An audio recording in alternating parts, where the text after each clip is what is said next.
The Chicago Bulls get another win and a comeback victory, a game that they matched the runs of the Denver Nuggets. The Chicago Bulls are rolling, and Coby White is one of the hottest players right now in the NBA. We're going to talk about it all and more right after this. You are now tuned in to Chicago Bulls Central, hosted by Hayes, your number one spot for all things Chicago Bulls.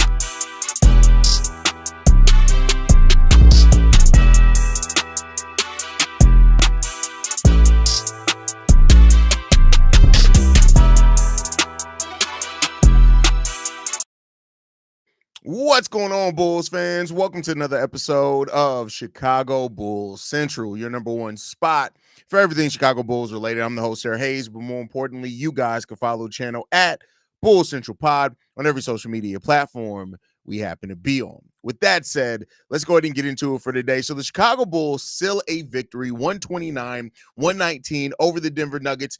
And the way that they sealed this victory was the end of the third quarter, the Chicago Bulls went on a 10-8 run. At the end of that run, it was tied 95-95. Prior to that, the Bulls were down quite a bit to the Denver Nuggets, who got out to a double-digit lead at one point in the third quarter, but the Bulls kept battling back.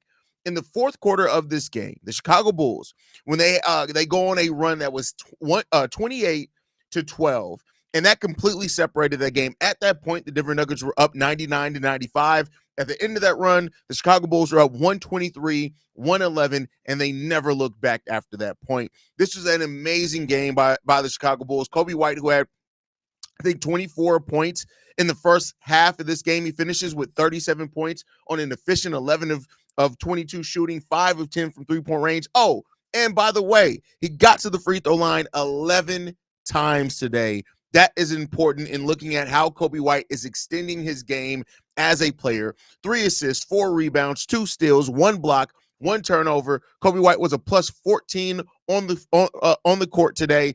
Coby has just been on a stretch that I don't even know what to say anymore. The way that Coby White has been playing the game of basketball, man, it feels just good. And I know it feels great for him, too, after that slump he went through early in the year. For Coby White to turn around and go on this type of run this late into the season, 3 now straight games of 30 points or more.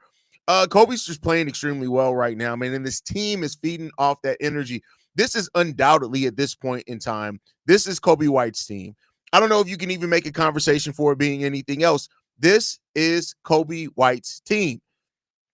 And as you have when you have a best player on the team, what happens? You take on the identity of your best player. Now, again, he's not the only one doing it. We're going to talk about some other players as well. But Coby is just, this isn't just one of Coby's hot streaks. This isn't. Because Coby White is getting to the free throw line at a rate like he's never done before. Keep in mind, Coby White is a player that over the course of his career has only gotten to the free throw line 2.3 times per game. That's it. That's what he's gotten over his career.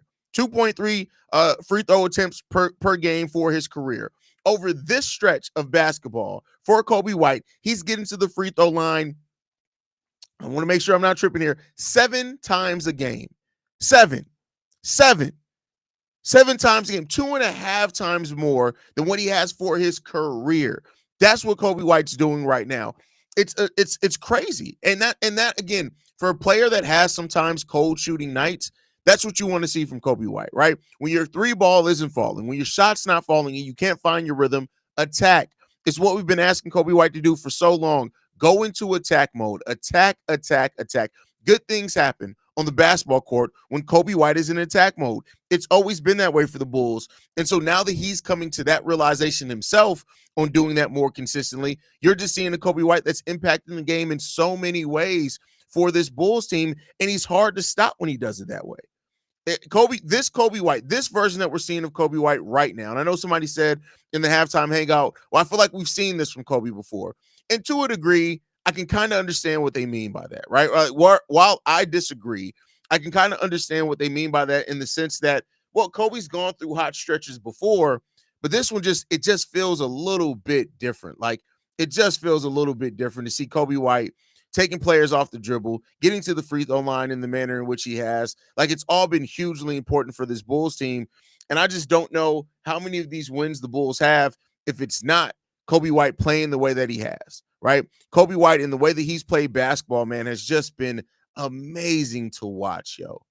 Amazing to watch. The recognition that he's playing with, the aggressiveness that he's playing with, the fact that he's not backing down, all those things has been really big for Coby White over this stretch. But I said we're going to talk about more than Coby. Josh Giddey today, after 10 points in the first half of this game, he finishes with 16 points, going 8 of 11 from the field, 2 of 11 from three-point range. He also got to the free throw line 10 times today as well. 8 rebounds, 9 assists. I told y'all he was on triple-double watch. Didn't quite get there. 1 block. He did have 3 turnovers, a couple of bad passes there. But Josh Giddey continues his hot streak, right? And the reason why I point that out is because that was one of the questions. Can Coby White and Josh Giddey exist in the sense of them both playing and playing at a high level at the same time? And for what it's worth, the Bulls have been answering that. Josh Giddey and Coby have been answering that with an astounding yes here, as both of them are on crazy stretches. I know that Josh Giddey's stretch hasn't gotten talked about as much because he went down for 4 games and you know, he came back and it's basically been him. Like, credit off to Josh Giddey. He went down with injury, and one of the questions I had was, how long is it going to take him to ramp back up? Like, great that the injury isn't serious, but it's going to take him a while to get back in rhythm. And we got to talk about, like, while we're talking about Coby's stretch as well, Josh Giddey's in a stretch himself of I think 3 or 4 out of the last 5 games of over 20 points. Like, on the month, Josh Giddey's averaging 21 points per game on 52% shooting from the field and 36% shooting from 3. I'll take that. He's averaging 9.3 assists per game and 9.8 rebounds per game as well. Where are the Josh Giddey haters at? Where are the Josh Giddey haters at? I need to know with that, right? You got to give this team their props, man. Coby and Josh Giddey are playing well. They're answering those chemistry questions that people have for them, and you just got to love to see it. Outside of those two, we still got Modest Bucilis again in this one. 10 points from Modest Bucilis, which was really good to see as well. Solid game from him. 13 points from Nikola Vucevic. But outside of that, we got the return of Jaylen Smith to the lineup today, a player that's been getting DNPs so frequently for this Bulls team recently since the acquisition of Zach Collins and Nikola Vucevic coming back from injury. But Jaylen Smith, right back, 15 minutes, 6 of 8 from the field, 14 points, 10 rebounds, 3 assists. He was a plus 17 in the game. He actually had the highest plus minus on the Bulls team today. Jaylen Smith getting back in this game is, I hope that it's recognition for Billy Donovan to understand how and when to use certain centers that you have. Now, that came with Zach Collins only playing 4 minutes in this game. He didn't check into the second half at all, but Jaylen Smith had it going. And as the momentum built for this team, Jaylen Smith, the chemistry with him, Coby, Giddey, it was really evident out there today. And you got to love to see that. Jaylen Smith, who, hey, listen, we needed it. We needed every bit of those points that Jaylen Smith gave. And I think when you have a player that's been sitting back with DNPs and is able to immediately come back and make an impact for your team, that's huge. That's big. That's major. So love to see that from Jaylen Smith as well. Him just getting back into rotation for this team is what we need, man. We need a lot of that from him. So we'll see if Billy Donovan keeps this up. Other games, we got to talk about Dalen Terry. Dalen freaking Terry, ladies and gentlemen. Let's be clear here. Dalen Terry said put some respect on his name. 28 minutes today. Every one of those minutes was definitely earned. He had a plus minus of +6, 14 points, 2 rebounds, 2 assists. He did have 2 turnovers in the game. You know, that kind of comes with the territory with Dalen Terry. But Dalen Terry as well is a guy that he's putting together a nice little stretch here as well. Out of the last 6 games, Dalen Terry scored in double digits 4 times out of those last 6 games. One of those games he only played 5 minutes. Not going to hold that against him. But even his defensive rotations has been really good for him, and he's understanding how and when to get into momentum. Dalen has gone from a player that people talked about like didn't look like an NBA player to a guy that is absolutely starting to put it together and understand how he needs to contribute on the basketball court, both offensively and defensively. 2 assists today as well from him, 3 rebounds. Dalen Terry had a consistent game, and that's really what you want. I'm not trying to make it or gas it to make it seem like Dalen's like having this all crazy type production, but you know what he is doing? He's going out there on the basketball court. He's performing well, and he's finding out how to get his in the rhythm and the flow of the game. And that's the important part of all this. Again, this is about, as much as about wins, losses, those type of things, it's about growth as much of that. And we're seeing tremendous growth right now when it comes from Dalen Terry over these last few games.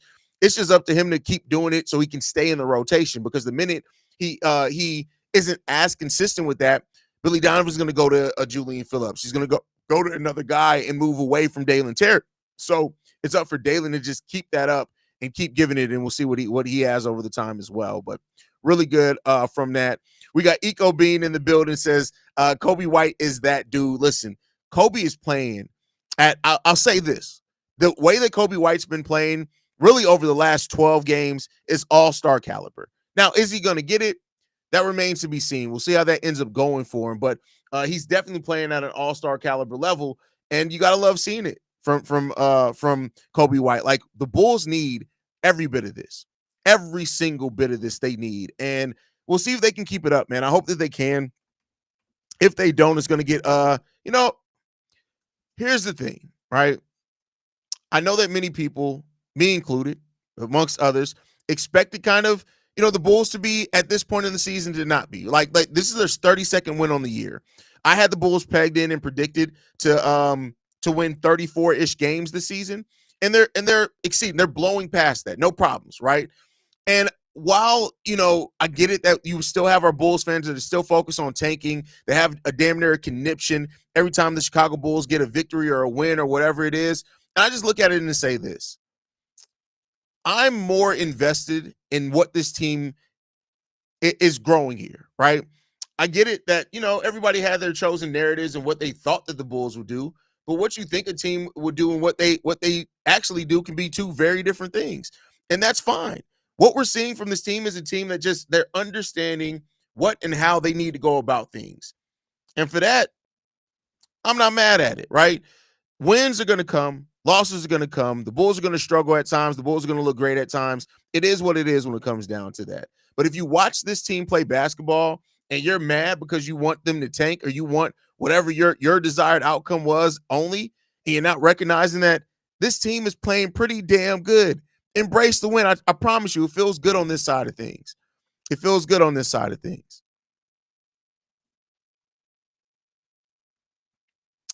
Giddey was clutch. Giddey absolutely was clutch. Giddey played extremely well down the stretch of this game. The hot stretch from Coby White is way sustainable, in my opinion. Free throws and getting downhill. He still had 22 without 3-point shots counting. Exactly. And that's the part about this that really stands out the most. And when people said that this is just a hot streak or something like that, it's really not, because what Coby White's doing right now, he's going to get more attention from defenses. We all know that. I don't think anybody's taken away from that. B, like getting downhill, getting to the free throw line as a scorer, right? The thing in the NBA with scores, some scorers just need to see the ball go in the hoop. So when Coby White's having a cold shooting quarter or a shot's not falling, if he's going into attack mode, we're not even talking about the assist he creates off driving as well. But if he's getting to that free throw line and hitting him at a good rate, that's going to find a way to get him in his rhythm. That's going to be what you want to see from Coby White, right? Giddey plus Coby, one of the best backcourts in the league. I looked it up, and I think I talked about it on today's daily episode. For those that don't know, I know we got 1,000 people watching right now.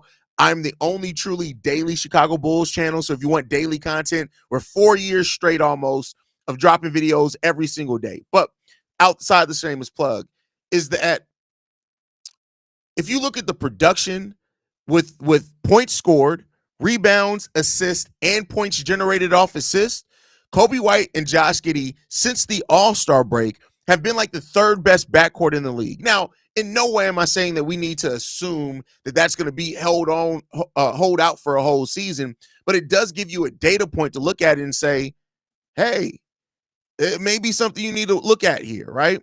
BL Jet says over 800 people in here. Hit that like button. Hit the subscribe button as well. Hit that subscribe button. Hayes, look, gang, I'm not going to say that White and Josh are going to be a great backcourt, but one thing I will say is we have to bring both of these guys back because we have something here. I mean, what you're seeing right now, do you really want to give that up? Do you really want to give that up? So, yeah. No, it's not exactly the same, Hayes, but remember, this is why we said we got robbed last year of MIP. Completely agree with you. No notes there. Completely agree with you, brother. This is a whole different Bulls team from earlier this year. And because this is a team that's actually playing with identity. And that is why fit is as important as the players that you got to be looking at how the players fit together, right?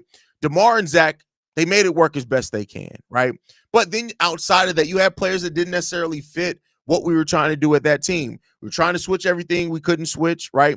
We were trying to be this team that ran this style of basketball that really didn't fit the makeup that we have. Everything right now for the Chicago Bulls fit, playing well, right?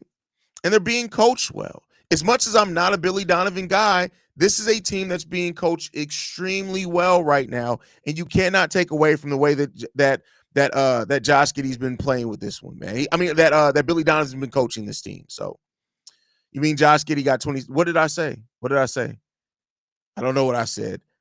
My bad if I misspoke, but definitely Josh Giddey. And your motherfucker wanted us to tank, and you motherfuckers is what you mean? Win or lose, just play hard, and Chicago will love you. That's what we've been saying for a while now, right? Like for Chicago, it just comes down to if you play hard, you pull it all out there on the court, the city's gonna rock with you, right? And this is giving AK and Eversley a lot to look at. Facts, lots of movement, free ball passing, up hustle, and chemistry. I wasn't expecting to happen this quickly. And you know what? I mean, I got to be right there with you, brother. The way that how quickly this version of the team started gelling on the court together. Now, the wins didn't start coming early on, but you could tell very early after the Zach LaVine trade. Zach Collins fit in. Trey Jones, who's out right now, he fit in. Kevin Huerter, he's fitting into a nice role. And then you're adding into that the chemistry that was already built in on this team. And you're cooking. You're cooking. This team is cooking right now. Got to give them much love for that. Imagine being one of the hottest teams going into the playoffs. They do. I'll take whatever the result is as data. Hey, I'll tell you what, right now, the Bulls are definitely the hottest team in the play-in area in the Eastern Conference. They may be the hottest play-in team in the league. I don't really off the top of my head. It changes so much in the Western Conference. But definitely in the Eastern Conference, they're playing the most consistently right now over the last 10 or 12 games. They're playing the best. They probably have the player that's playing the best, the singular player that's playing the best as well. Like, I'm telling y'all, man, this Bulls team may very well make the playoffs this year, and that's crazy.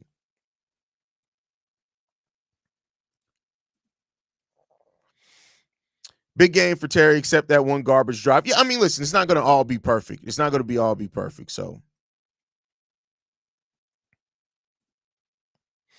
Dalen Terry's recent stretch of play makes me okay with losing Trey Jones in free agency. I don't know if he's had that level of impact, but I could see where you're going with that. I could definitely see where you're going with that.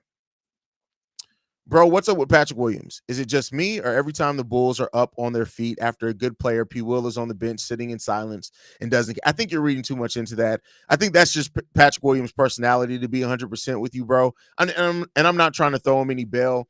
That's just P. Will's personality. But overall, I will say this: I'm more concerned with P. Will disappearing on the court, not disappearing on the sideline. Like, what happened? Like, P. Will had a couple of good plays today, but for large stretches of the game, like, did you look at this game and thought P. Will played almost 20 minutes?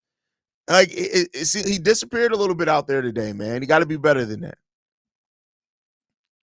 Terry's the same kind of player as Io. He has a role with Io out, defensive, fast-paced drives at the rim. Hopefully, when Io gets back, Billy don't bury. Io and Dalen Terry are not even remotely the same type of player. I really don't know what you be watching, bro. Now, if you're talking about the same type of physical makeup, sure. But play style, not at all. Io can take players off the dribble. Dalen, not so much. Io can shoot the three. Dalen, he got to get in rhythm to shoot the three, right? Io is one of the best creators in transition that this Bulls team has had in a while. Dalen, while he is best at playmaking in transition, not nearly what Io is. These likes are disrespectful. Hit the like button. Shout out to BL Jet, man. Always rocking with the channel. And people wanted Coby traded. Listen, that was the first video I had blow up on this channel. 4 years ago, I had a video where everybody was talking about, oh, we got to trade Coby. Coby's the odd man out. The title of the video, if I'm not mistaken, was the Bulls would be crazy to trade Coby White right now. And that was the first video I had blowing up. And I remember people were like, oh, that's the hill you want to die on, Hayes? We're really dying on the Coby White hill? And I'm like, yes. Now look at us. Now, I will say this, even with me saying that, I didn't see this level of production from Coby White, but I'm glad that Coby White's playing this way and doing it consistently, man. You got to give much love to Coby White, brother. Shout out to Jaylen Smith. Despite having his minutes mismanaged by Billy, he still came out scoring. Listen, shoot or shoot. And sometimes you just got to be ready to go. Whenever your number's called, you got to be ready to go. So, yeah. Last two games were fun. Like, more than just the last two games, man. But I'm not going to, like, the last two games have been extremely fun. But this Bulls team's been, even before they started winning, they were playing fun basketball, right? Love to see it, man. Coby's in MVP mode. That's crazy. That's crazy. Just give me, come on, man. Then you have a solid young core, then trade for a disgruntled star. You have plenty of cap space and salary to match with. Listen, you still got to have assets. And I mean, I think AK's already said that they're not going to be trading any more first-round picks. So I don't know if the Bulls are going to trade for a disgruntled star. I don't know if their draft pick is going to be high enough to get Kaman. But there's still some really good talent in this draft that could definitely help this team at positions that they do need it. So do you think we can make it to 500 this season? I know we're not trying to get hyped up, but, man, the schedule from here out looks sweet. Cleveland and okay, maybe tough ones. Cleveland, okay, the Lakers, right? But I think after that, it is. So for us to get above 500, we'd have to win every single. Keep in mind, we have 40 losses. One more loss means the best that we can do is 500. So you're talking about if you want to make 500, that means that you can only lose one more game the rest of the way. So the Bulls have 10 games left? That's going to be difficult to do, brother. That's going to be very difficult to do. Very, very difficult to do. Hayes, you got earlier super chats, do I? Let's see. The chat refreshed on me, so I can't even see him. Let's see if I go on the YouTube side, if I can find him there. Give me 1 second. That is one thing that I do hate about using Restream as a little peek behind the curtain, is that, like, it only showed like the last, like, I think like 100 comments, so you don't get to see all of them. Let's see if I can find the super chats over here. Super chat from Boats Win. I can't put it up, but he says this: drop Vooch, keep the rest of the squad, and draft the best player available. I love this run and gun style we are playing, and the ball movement is a breath of fresh air. Are you not entertained? Great super chat there. 100% agree with you. People who are shitting on this Bulls team in the way that they're playing. I mean, listen, who's shitting in your Cheerios, man? You just got to calm the hell down. This team's playing really good basketball right now, man. Giddey with the clutch lead. That three that Giddey hit was a very big momentum changing three. That's for sure. I see red in Australia. Listen, I love all the Australian supporters that we've gotten over the year, man. It's crazy. It's great to see, man.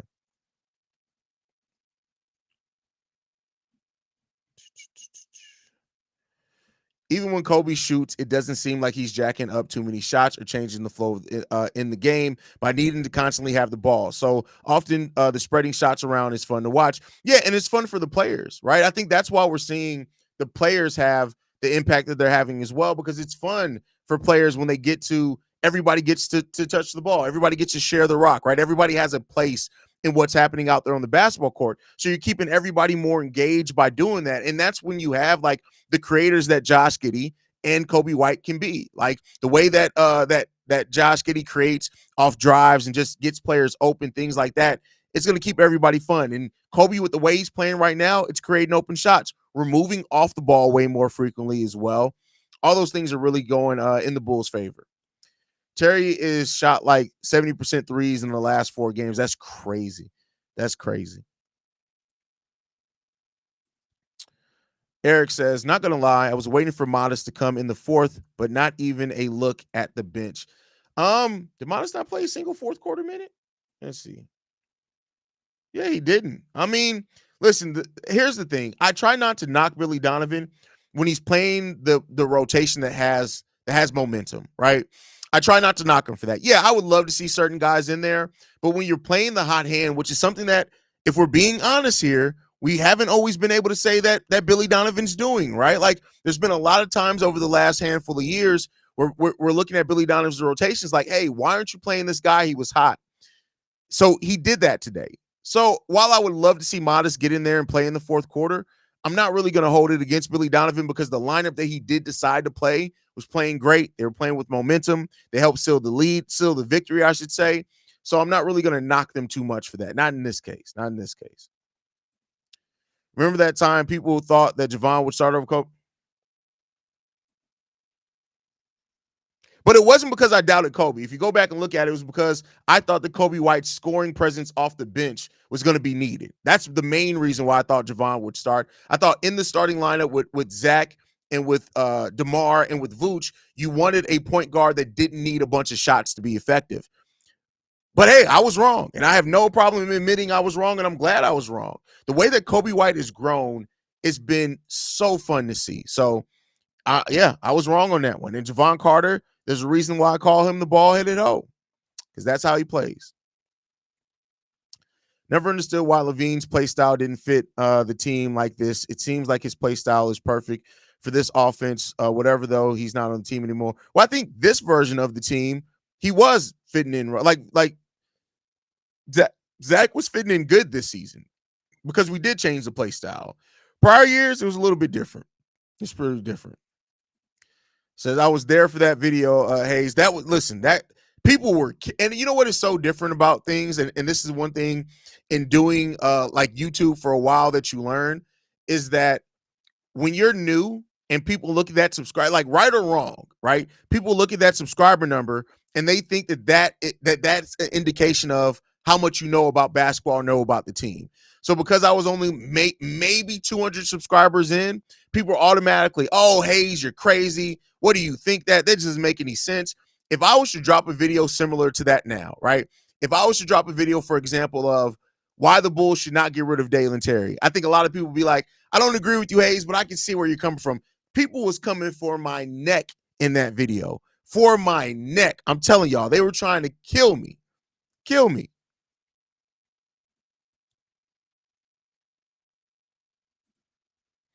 Imagine how well Coby would play if he had a haircut and he didn't weigh him down. Do you not know much about black people's hair? It's not that heavy. I guarantee you Coby doesn't have 5 pounds worth of hair, bro. Like, come on, man. Come on. How many games do you think the Bulls could win in the first round playoffs? Oh, man. Listen, the Cavaliers team is still a buzzsaw. So, I mean, I get it. The Bulls are playing great right now. That's a great. I'd say this: if the Bulls can get one win against the Cleveland Cavaliers, that in a playoff series where all they're doing is focusing on you for a whole week leading into it, that's amazing. If they can get 2 wins against the Cleveland Cavaliers in a playoff series, I'll take that. I feel like we won the series. I'm not even gonna lie to you. It'll almost feel like we won the series. So, but yeah, we'll cross that bridge when we get to it.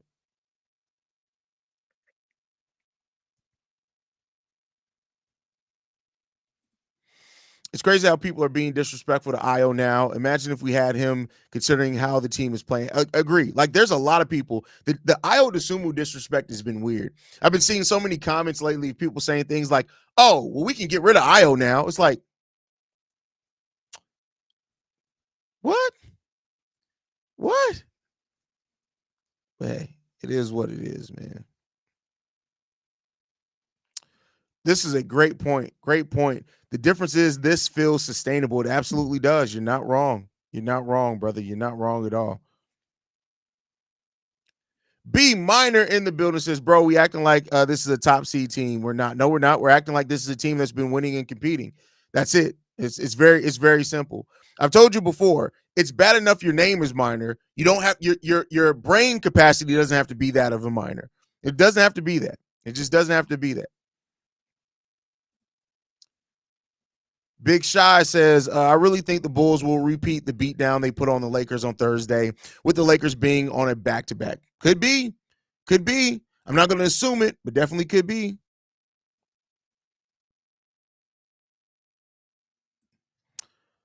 Aussies eat kangaroo, though. Homie don't play. Wait, I guess that makes sense. We eat deer. If I'm not mistaken, kangaroo are basically the deer of Australia. So I guess it doesn't surprise me if they eat kangaroo. Oh, no. Hey, listen, Michael. One thing I'll tell you about this channel, bro, is I call myself out. So no, no, like when I'm wrong, I'm wrong. Like, period. I'm not at the place where I listen. I can admit my wrongs. I'm not some other podcasters here, well, on the Bulls podcasters that pick a narrative about a player and then don't adjust that narrative, even though the facts have changed. Right? I'm not one of those podcasters, so I can admit that I was wrong on Javon Carter. I was definitely wrong on Javon.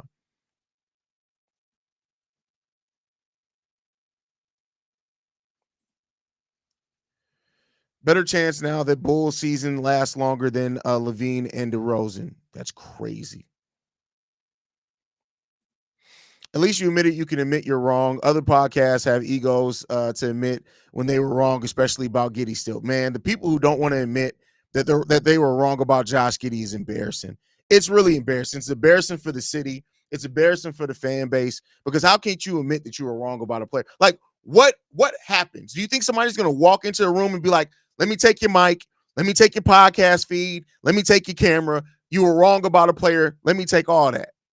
Like I don't understand these podcasters that can't admit that they were wrong about players. I just can't. That would never be me. That shows a lack of ability to grow, bro. Like, no, you got to admit when you're wrong.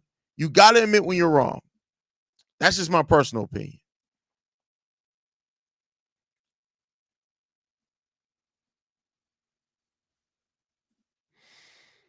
OKC ain't got going to put up the best team chance to knock them off. I don't believe that. Well, even if they don't put out their best, which I think they're still playing all their key players, they still got more than enough depth and better coaching to cook the Bulls. But we'll see. We'll see.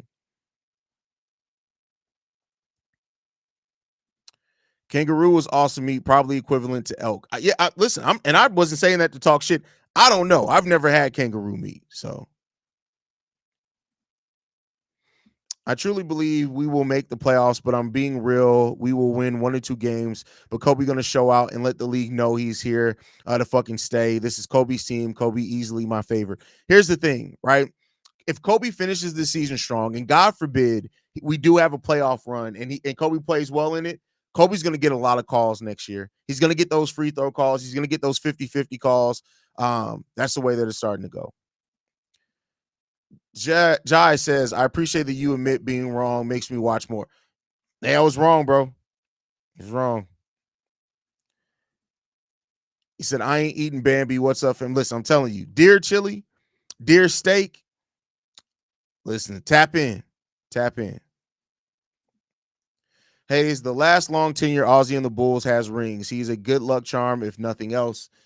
We'll see. I mean, listen, I don't get into that whole, the last player that from this or from this school. I don't get into that, but I get what you're getting at. Man, this is the most fun I had watching this team in years. It's great watching a team with an identity that comes together and plays for each other. 100% fact on that one. 100% fact. The Lakers are on the second night of a back-to-back, and they don't run as much as the Bulls. I like the Bulls' chances in that one. I mean, listen, I like the Bulls' chances regardless. Yeah, it's crazy to watch a guy perform like this in front of your eyes and not acknowledge how well he's been playing and change an opinion and enjoy the ride instead of hating. Crazy, man. Crazy. Kangaroo is terrible. Top of the tail is the best, and then only in a stew. That's crazy. Now we got kangaroo analysis. That's wild. Both squads don't usually win a trade, but I think this is where are in the stage with the current squad. Both teams won the OKC. Listen, so I'm going to put this in perspective for everybody real quick, and then I'm going to end the stream. In one season, Josh Giddey has almost rebounds as Alex Caruso had his whole entire Bulls tenure. He has more assists than Alex Caruso had his whole entire Bulls tenure. He's generated only 200 points less that Alex Caruso generate. Josh Giddey, just off assist, has generated more points for other players than almost Alex Caruso scored his whole entire time here with Chicago. That's not even to mention the points that Josh Giddey has scored. I'm sorry, but the Bulls won that trade. And does not mean that the OKC Thunder didn't get what they wanted out of the trade too, but the Bulls won that trade because of everything that Josh Giddey's bringing to this team that they've needed. That's why they won this trade. But I'm going to end it on that one. Got to get ready to go do Locked on Bulls. Thank you guys for tuning in. Make sure you guys are following us at Bulls Central Pod. You can send us any feedback, questions, comments, concerns. BullsCentralPod@gmail.com. Lastly, if you want to leave a text message and our voicemail for the mailbag, the number to do so, 773-270-2799. We are the number one spot for everything Chicago Bulls related, but that's thanks to you, lovely and beautiful people. And like I like to end every episode on, go Bulls. Love you guys. See red if you can, y'all. Peace. This has been a presentation of the Breaks Media. See red.